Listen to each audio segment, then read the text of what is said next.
വിഷ്ണു സഹസ്രനാമത്തിൻ്റെ 9ാമത്തെ വീഡിയോയിലേക്ക് എല്ലാവർക്കും സ്വാഗതം. ഇന്ന് നമ്മൾ 41 മുതൽ 45 വരെയുള്ള ശ്ലോകങ്ങളിൽ കൂടി 373 മുതൽ 425 വരെയുള്ള നാമങ്ങളാണ് കാണുവാൻ പോകുന്നത്. 41ാം ശ്ലോകം. ഉത്ഭവക്ഷോഭണോ ദേവ ശ്രീഗർഭ പരമേശ്വര കരണം കാരണം കർത്താ വികർത്ത ഗഹനോ ഗുഹ. ഉദ്ഭവ, ക്ഷോഭണ, ദേവ, ശ്രീഗർഭ, പരമേശ്വര, കരണം, കാരണം, കർത്ത, വികർത്ത, ഗഹന, ഗുഹ എന്നീ 11 നാമങ്ങൾ നമുക്കിവിടെ കാണാം. ഉദ്ഭവ, ഉദ്ഭവസ്ഥാനമെന്ന് ഇതിനർത്ഥമെടുക്കാം. ഈ പ്രപഞ്ചം ആരിൽ നിന്ന് ഉദ്ഭവിച്ചോ അവനെ ഉദ്ഭവൻ എന്ന് പറയാം. അപ്പോൾ മഹാവിഷ്ണുവിൽ നിന്നാണ് ഈ പ്രപഞ്ചത്തിൻ്റെ ഉദ്ഭവമെന്ന് നമുക്ക് കാണാം. ക്ഷോഭണ, ക്ഷോഭിപ്പിച്ചവനാണ് ക്ഷോഭണൻ. ഈ പ്രപഞ്ചത്തിൻ്റെ സൃഷ്ടിക്ക് കാരണം ഭഗവാൻ വിഷ്ണു പ്രകൃതിയിലും പുരുഷനിലും ഉണ്ടാക്കിയ ക്ഷോഭമാണ് എന്നാണ് പറയുന്നത്.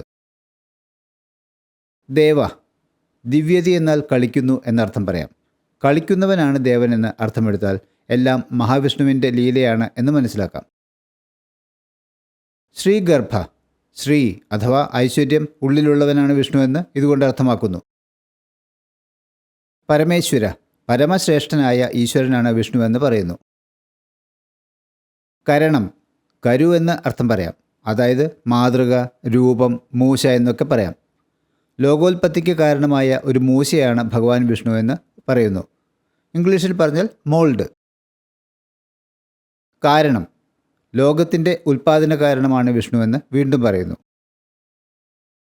കർത്ത, ആരുടെയും ആശ്രയം കൂടാതെ എല്ലാം തനിയെ ഉണ്ടാക്കിയെടുക്കുന്നവനെന്ന് ഈ നാമം കൊണ്ട് വിഷ്ണുവിനെ വിശേഷിപ്പിക്കുന്നു.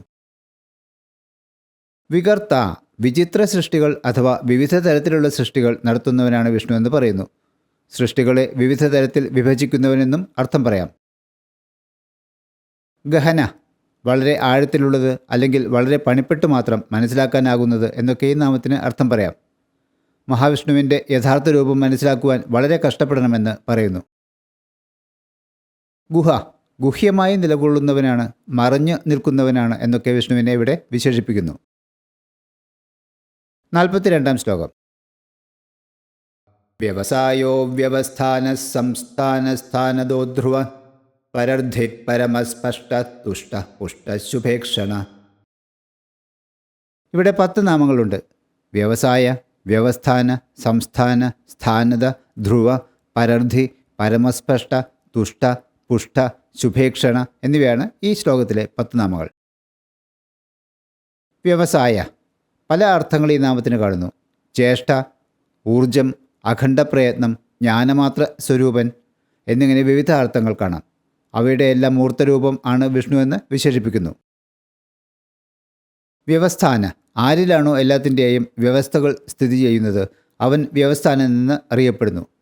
ബ്രഹ്മാവ് മുതലായവരുടെ എല്ലാം പ്രത്യേകം കർമ്മങ്ങൾക്ക് വ്യവസ്ഥ ചെയ്തവനാണ് വിഷ്ണു എന്ന് പറയുന്നു. അതുകൊണ്ട് വിഷ്ണു വ്യവസ്ഥാനനാണ്. സംസ്ഥാന, സമ്യക്, ശരിയായ, സമ്യക് ആകും വണ്ണമുള്ള സ്ഥാനമാണ് സംസ്ഥാനം. ഇത് എല്ലായ്പ്പോഴും ഭഗവാൻ വിഷ്ണുവാണ് എന്ന് പറയുന്നു. സ്ഥാനത, തങ്ങളുടെ കർമ്മങ്ങൾ അനുസരിച്ച് എല്ലാവർക്കും ഉചിതമായ സ്ഥാനങ്ങൾ നൽകുന്നവനാണ് വിഷ്ണു എന്ന് ഈ നാമം കൊണ്ട് വിശേഷിപ്പിക്കുന്നു. ധ്രുവ, നാശമില്ലാതെ സ്ഥിരമായി സ്ഥിതി ചെയ്യുന്നവനാണ് വിഷ്ണു എന്ന് ഈ നാമം കൊണ്ട് വിഷ്ണുവിനെ വിശേഷിപ്പിക്കുന്നു. പരർദ്ധി, പരമമായ ഋദ്ധിയോടുകൂടിയവനാണ് വിഷ്ണു എന്ന് പറയുന്നു. ഋദ്ധി എന്നാൽ ഐശ്വര്യമെന്ന് നാം കണ്ടതാണ്. പരമസ്പഷ്ട, പരമനാണ്, സ്പഷ്ടനുമാണ് എന്ന് വിഷ്ണുവിനെ ഇവിടെ വിശേഷിപ്പിക്കുന്നു. പരമമായി സ്പഷ്ടനായവനെന്നും അർത്ഥം പറയുന്നു. തുഷ്ട, തുഷ്ടൻ എന്നാൽ ആനന്ദമയൻ, സദാനന്ദൻ എന്നാണ് അർത്ഥം. പുഷ്ട, സർവത്ര നിറഞ്ഞിരിക്കുന്നവനാണ് വിഷ്ണു എന്ന് പറയുന്നു ഇവിടെ. ശുഭേക്ഷണ, ഈഷണം എന്നാൽ ദർശനമെന്ന് പറയാം. ശുഭമായ ദർശനത്തോടുകൂടിയവൻ, ശുഭദർശനൻ, സുദർശനൻ എന്നൊക്കെ പറയാം. 43ാം ശ്ലോകം. രാമോ വിരാമോ വിരതോ മാർഗോ നേയോ നയോ നയ വീരശക്തിമുദാം ശ്രേഷ്ഠോ ധർമ്മോ ധർമ്മവിദുത്തമ. രാമ, വിരാമ, വിരത അല്ലെങ്കിൽ വിരജ, മാർഗ, നേയ, നയ, അനയ, വീര, ശക്തിമതാം ശ്രേഷ്ഠ, ധർമ്മ, ധർമ്മവിദുത്തമ എന്നിങ്ങനെ 11 നാമങ്ങൾ നമുക്ക് ഈ ശ്ലോകത്തിൽ കാണാം. രാമ. ഏതൊരു ചിതാത്മാവിലാണോ യോഗികൾ രമിക്കുന്നത് അവൻ രാമൻ എന്ന് അർത്ഥമെടുക്കാം. അല്ലെങ്കിൽ പരശുരാമൻ, ശ്രീരാമൻ, ബലരാമൻ എന്നീ 3 അവതാരങ്ങളെക്കുറിച്ചും സൂചിപ്പിക്കാം ഈ നാമം കൊണ്ട്.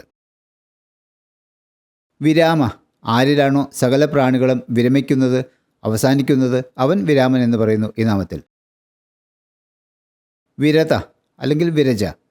വിഗതമായ വിഷയരതിയോട് കൂടിയവനാണ് വിരതൻ. ഇത് ശങ്കരാചാര്യരുടെ ഭാഷ്യമായിട്ടാണ് പറയുന്നത്.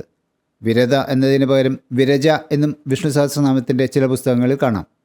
അങ്ങനെയാണെങ്കിൽ വിരജ എന്നതുകൊണ്ട് വിഷ്ണുവിനെ പരമബുദ്ധിയുടെ മൂർത്തിഭാവമായും സൃഷ്ടിയുടെ ബന്ധപ്പെട്ടിരിക്കുന്ന ദിവ്യസത്തയെയും സൂചിപ്പിക്കുന്നു. മാർഗ. ഈ നാമം കൊണ്ട് വിഷ്ണുവിനെ മോക്ഷം ആഗ്രഹിക്കുന്നവർ അവലംബിക്കുന്ന ഏകമാർഗമെന്ന് വിശേഷിപ്പിക്കുന്നു. നേയ. നയിക്കപ്പെടേണ്ടവൻ എന്നാണ് ഇവിടുത്തെ വിശേഷണം. ജീവാത്മാവിനെയാണ് ഇത് സൂചിപ്പിക്കുന്നത്. ജീവാത്മാവ് മോക്ഷം ആഗ്രഹിക്കുന്നവരെ പരമപദത്തിലേക്ക് നയിക്കുന്നു എന്ന് പറയുന്നു. ജീവാത്മാവായി വിഷ്ണു പ്രവർത്തിക്കുന്നുവെന്നും അതുകൊണ്ട് നേയൻ എന്ന് വിശേഷിപ്പിക്കാമെന്നും പറയുന്നു. നയ. വിഷ്ണു നയിക്കുന്നവനായതുകൊണ്ട് നേതാവാണ് എന്ന് വിശേഷിപ്പിക്കുന്നു. മോക്ഷത്തിലേക്ക് നയിക്കുന്ന നേതാവാണ് എന്നാണ് അർത്ഥം. അനയ. ആരും തന്നെ നയിക്കേണ്ടാത്തവനാണ് വിഷ്ണു എന്നാണ് ഇവിടുത്തെ വിശേഷണം. താൻ എല്ലാവരെയും നയിക്കുന്നുവെങ്കിലും തന്നെ നയിക്കുവാൻ ആരും വേണ്ട എന്നാണ് അർത്ഥം. വീര.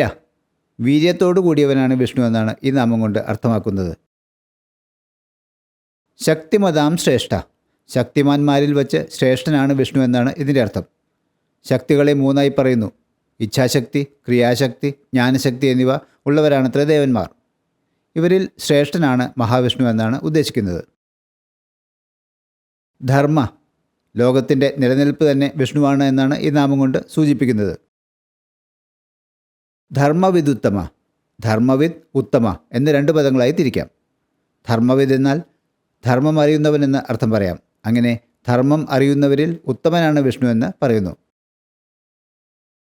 44 ശ്ലോകം. വൈകുണ്ഠപുരുഷ പ്രാണ പ്രാണദ പ്രണവപൃഥു ഹിരണ്യഗർഭശത്രുഘ്നോ വ്യാപ്തോ വായുരഥോക്ഷജ. ഇവിടെയും 11 നാമങ്ങളാണ്.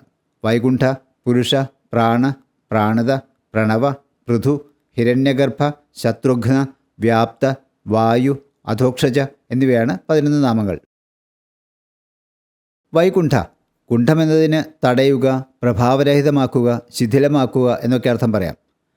പഞ്ചഭൂതങ്ങളെ സമന്വയിപ്പിച്ച് സന്തുലിതമാക്കി സൃഷ്ടിചക്രത്തിൻ്റെ ശരിയായ പ്രവർത്തനം ഉറപ്പുവരുത്തുന്നവനാണ് വൈകുണ്ഠൻ അല്ലെങ്കിൽ വിഷ്ണു എന്നാണ് ഇവിടെ പറയുന്നത്. പുരുഷ. ബൃഹദാരണ്യക ഉപനിഷത്തിൽ പറഞ്ഞിരിക്കുന്ന പ്രകാരം വിഷ്ണു സകല പാപങ്ങളെയും ചാമ്പലാക്കുന്നവനാണ് എന്നാണ് ഈ നാമം കൊണ്ട് അർത്ഥമാക്കുന്നത്.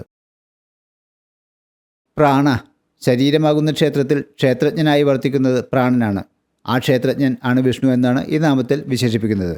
പ്രാണവായുവാണ് വിഷ്ണു എന്നാണ് ഇത് സൂചിപ്പിക്കുന്നത്. പ്രാണത. പ്രാണൻ ദാനം ചെയ്യുന്നവൻ, പ്രളയകാലത്ത് സകല പ്രാണനുകളെയും ഉള്ളിലേക്ക് ആവാഹിച്ച് ഖണ്ഡനം ചെയ്യുന്നവനെന്നൊക്കെ ഇതുകൊണ്ട് അർത്ഥമാക്കുന്നു. പ്രണവ. പ്രണവമന്ത്രം ഓം ഉച്ചരിച്ച് പ്രണമിക്കുന്നവനാണ് വിഷ്ണു എന്ന് പറയുന്നു. പൃഥു. പരന്നിരിക്കുന്നവൻ, സർവവ്യാപ്തൻ എന്നൊക്കെ ഇവിടെ വിശേഷിപ്പിക്കുന്നു. ഹിരണ്യഗർഭ. സ്വർണം പോലെ തേജസ്സുറ്റ പദാർത്ഥങ്ങളെ തനിക്കുള്ളിൽ ധരിക്കുന്നവനാണ് വിഷ്ണു എന്നാണ് ഇതുകൊണ്ട് ഉദ്ദേശിക്കുന്നത്. ശത്രുഘ്ന. ശത്രുക്കളെ ഹനിക്കുന്നവനാണ് എന്നാണ് ഈ നാമത്തിലെ വിശേഷണം. വ്യാപ്ത. സർവത്ര വ്യാപിച്ചു കിടക്കുന്നവനെന്ന് ഒരിക്കൽ കൂടി വിശേഷിപ്പിക്കുന്നു. വായു. വാനം ചെയ്യുന്നു, അതായത് ഗന്ധമുണ്ടാക്കുന്നു എന്നാണ് ഇവിടെ ഉദ്ദേശിക്കുന്നത്. അതുകൊണ്ട് അങ്ങനെയുള്ള വിഷ്ണുവിനെ വായു എന്ന് വിളിക്കുന്നു. അധോക്ഷജ. അധ എന്നാൽ കീഴ്ഭാഗം, ഭൂമി. അക്ഷമെന്നാൽ ആകാശം. അതുകൊണ്ട് വിഷ്ണു ആകാശത്തിൻ്റെയും ഭൂമിയുടെയും ഇടയിൽ വിരാട് സ്വരൂപനായിരിക്കുന്നവനാണ് എന്ന് പറയുന്നു. അതായത് അധോക്ഷജൻ. 45 ശ്ലോകം.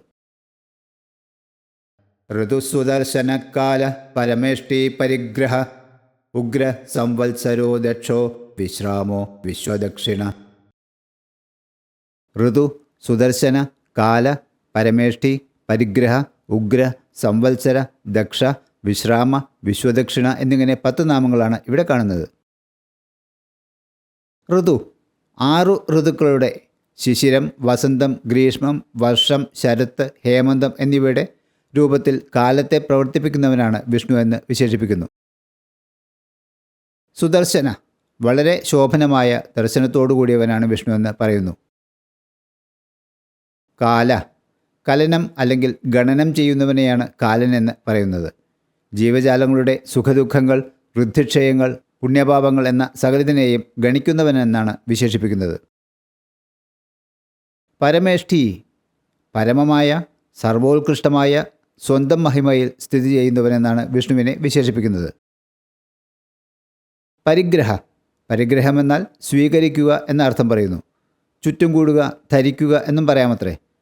ഭക്തന്മാർ നൽകുന്ന പുഷ്പം, ഫലം എന്നിങ്ങനെ എന്തായാലും സ്വീകരിച്ച് അനുഗ്രഹിക്കുന്നവൻ, ഭക്തന്മാർ ചുറ്റും കൂടി ശരണം പ്രാപിക്കുന്നവൻ എന്നൊക്കെയാണ് ഇതുകൊണ്ട് ഉദ്ദേശിക്കുന്നത്. ഉഗ്ര ഭഗവാൻ ഉഗ്രരൂപനാണ്, ഭയങ്കരനാണ് എന്നാണ് ഇതുകൊണ്ട് ഉദ്ദേശിക്കുന്നത്.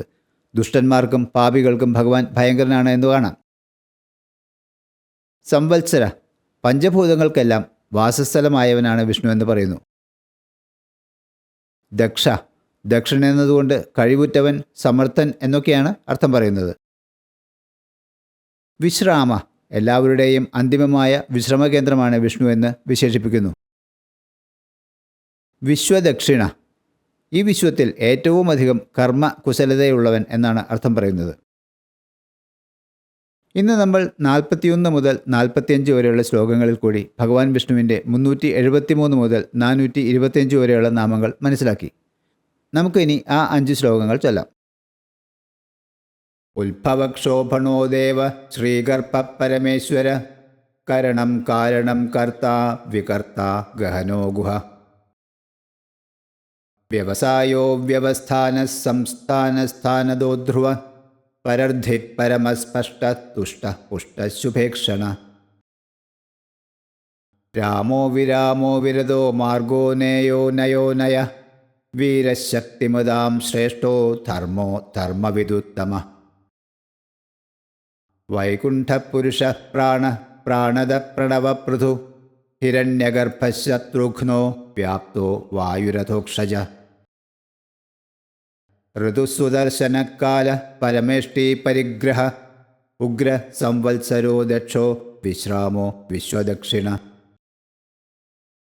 അടുത്ത വീഡിയോയിൽ നമുക്ക് 46 മുതൽ 50 വരെയുള്ള ശ്ലോകങ്ങൾ മനസ്സിലാക്കാം.